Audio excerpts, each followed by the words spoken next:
There was a man from here, living in Portumna. He was a contractor, and he had a contract up in Cork. This was before the All Ireland now. And he was very great with a lot of the Cork players, and especially the captain, HURL0001. You haven't heard of his name.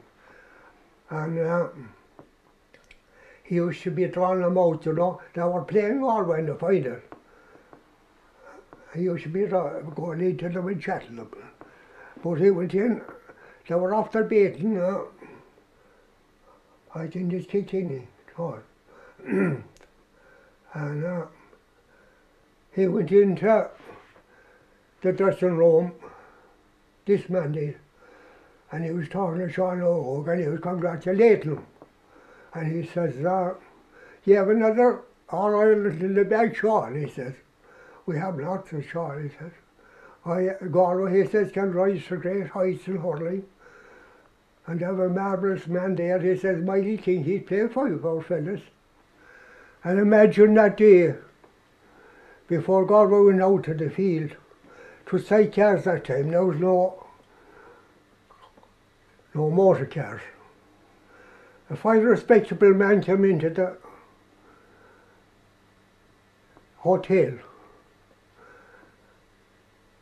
and he looked for the captain of the Galway team, and I was captain of the Galway team, and I went out to him,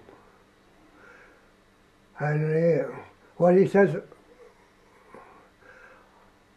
I overheard the conversation. He says, coming along, he says, in Tramore, in the train, he says. And by what I could gather from that conversation, he says, I understand you have a great player on your team. He says, with the name of Mick King. I said, that's right. Well, he said, by what I could gather from that conversation, he's going to be knocked out today. And I wouldn't like, he says, to see a good player blackguarded or hurted. And I thought it was my business to come here to let you know. So all I could do sure was to thank him and to tell him that he already knew that they'd be trying to knock him out. But the very first ball he got, a man who never need go to it, I'll mention no names, threw a swipe across his 2 knees and broke one of his kneecaps in 2. He fell down, he stood up, and he fell again, and he was carried off. Well then, they approached me, a lot of the team, they wanted to go off. He wasn't put off, he wasn't cautioned, so it never a bit done to him. No. So I was in an awful position, and I said, couldn't be fair to the people that travelled here. I said, I'm paying their money, hundreds of miles, and I said, come to this All Ireland to go off the field. So Galway played, but the half of them didn't play up to their standard. They were so upset and so annoyed, so they were. And poor Mick King had to be brought away to hospital, so he did. He hurled a bit after, but he was never the same. I did. He was brilliant. Cork beat you. And, you know, there was a man from here, living in Portumna. He was a contractor, and he had a contract up in Cork. This was before the All Ireland now. And he was very great with a lot of the Cork players, and especially the captain, HURL0001. You haven't heard of his name.